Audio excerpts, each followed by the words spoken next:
Assalamualaikum warahmatullahi wabarakatuh. Baik, selanjutnya kita akan membahas tentang perencanaan agregat dan sales serta operation planning. Nah, dalam proses perencanaan itu ada beberapa uh, jangka waktu yang dapat dipilih. Yang pertama yaitu rencana jangka waktu yang lebih dari 1 tahun. Ini keputusannya untuk kapasitas yang sangat penting dalam perencanaan jangka panjang. Lalu ada rencana jangka menengah yang mana dapat ditempuh waktunya yaitu mulai dari 3 bulan hingga ke 18 bulan. Lalu untuk rencana jangka pendek itu biasanya ditempuh kurang dari 3 bulan. Nah, dalam hal ini ada beberapa bagian yang akan terlibat seperti pimpinan puncak, manajer operasi dengan tim penjualan dan operasional, lalu manajer operasi penyelia mandor. Lalu kita apa saja yang dibahas di dalam beberapa rencana baik jangka panjang, menengah, dan pendek. Untuk hal yang dibahas dalam rencana jangka panjang yaitu yang pertama yaitu adalah research and development, new product plan, capital investment, lalu facility location atau expansion. Sedangkan untuk rencana jangka menengah yang dibahas yaitu adalah sales and operation planning, production planning and budgeting, lalu menetapkan pekerjaan, persediaan, dan tingkat subkontrak, serta menganalisis rencana operasi. Sedangkan untuk di rencana jangka pendek, hal-hal yang dibahas yaitu seperti penugasan pekerjaan, pemesanan, penjadwalan pekerjaan, pengiriman, waktu lembur, serta bantuan tenaga paruh waktu. Lalu dalam perencanaan penjualan dan operasi itu melakukan suatu proses untuk menyeimbangkan sumber daya baik itu internal maupun eksternal dan permintaan yang diramalkan, komunikasi rencana kepada mereka yang bertanggung jawab atas pelaksanaannya, menyelaraskan permintaan bersaing organisasi dari rantai pasokan dengan pelanggan akhir, serta yaitu mengaitkan perencanaan strategi dengan operasi di semua rentang waktu. Nah, aggregate planning ini yaitu sebuah rencana yang menyertakan tingkat ramalan untuk kelompok produk barang jadi, persediaan, serta kekurangan dan perubahan tenaga kerja.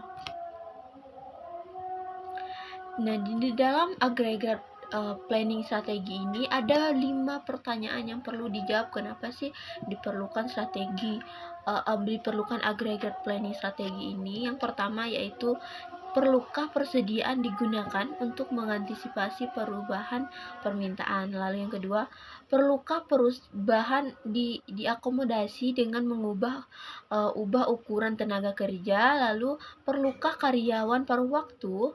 Perlukah lembur dan waktu menganggur untuk mengantisipasi fluktuasi?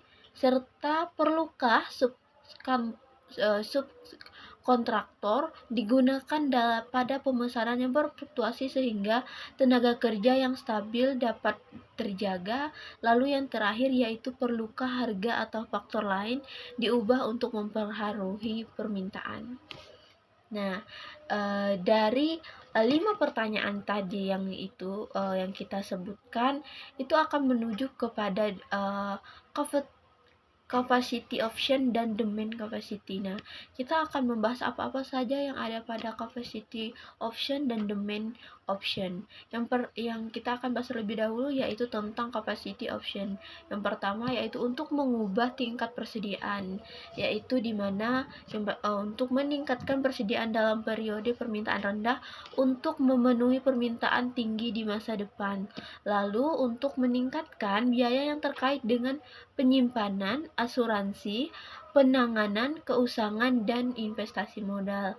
Yang lalu yaitu Untuk kekurangan yang dapat berarti kehilangan penjualan karena waktu yang ditunggu lama dan layanan pelanggan yang buruk. Yang kedua yaitu untuk mengubah-ubah jumlah tenaga kerja dengan merekrut atau memberhentikan.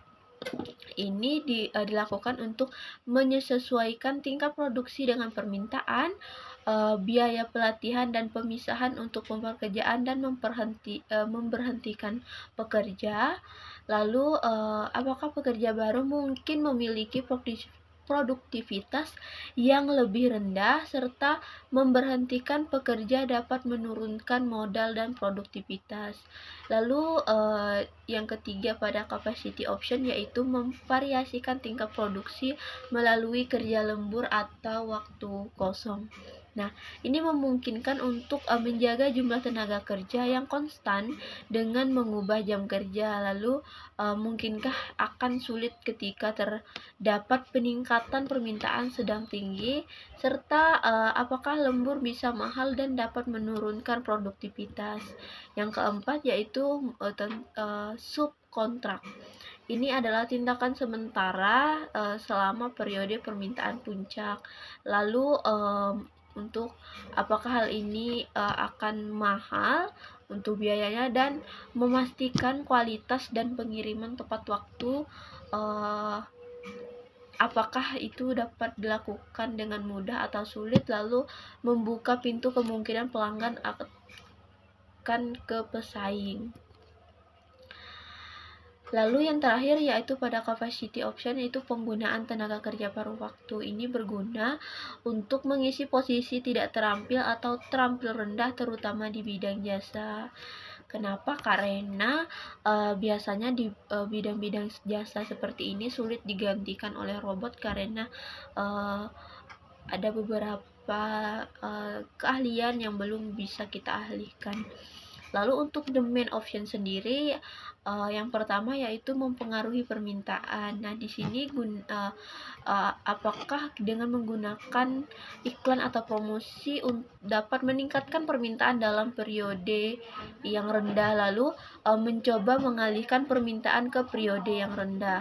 Yang kedua yaitu tunggakan pesanan selama periode permintaan tinggi. Pesanan yang diterima perusahaan namun tidak dapat dipenuhi pada saat itu. Pelanggan akan diminta menunggu, lalu seringnya mengakibatkan penjualan yang hilang. Hal ini dilakukan agar tetap mengkontrol pesanan serta penjualan yang terjadi. Lalu yang ketiga yaitu bauran produk dan jasa melawan tren atau musiman. Seperti yang kita tahu, perkembangan zaman yang sangat pesat akan mempengaruhi tren dan daya beli pelanggan yang cenderung terpengaruhi oleh tren-tren yang sedang berkembang.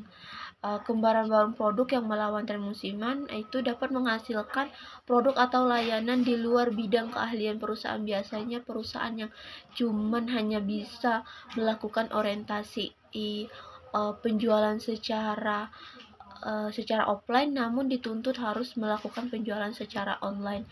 Nah, selanjutnya yaitu tentang pencampuran pilihan untuk mengembangkan rencana. Di sini ada 3 strategi. Yang pertama yaitu strategi change strategi, lever strategi, lalu mixed strategi. Nah, kita akan membahas ketiga strategi tersebut, yaitu yang pertama ada change strategi, di mana strategi perencanaan yang menetapkan produksi sama dengan ramalan permintaan untuk setiap periodenya. Yang kedua, variasikan tingkat tenaga kerja atau tingkat produksi yang bervariasi. Yang ketiga, disukai oleh banyak perusahaan di bidang jasa. Sedangkan untuk pada level strategi yaitu ada 4. Yang pertama, untuk mempertahankan tingkat keluaran, tingkat produksi, dan tingkat tenaga kerja yang konstan pada rentang waktu perencanaan.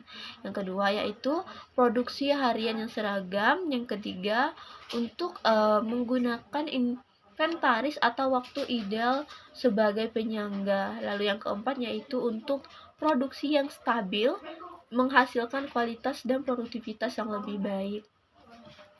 Untuk strategi yang terakhir yaitu mixed strategi, di mana ini adalah merupakan kombinasi dari dua strategi sebelumnya atau lebih dari variabel yang dapat dikendalikan untuk menentukan rencana produksi yang lebih layak.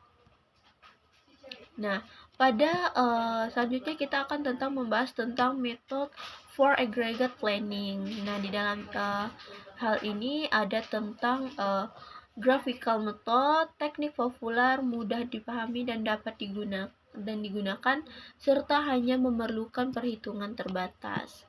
Sekian pembahasan tentang materi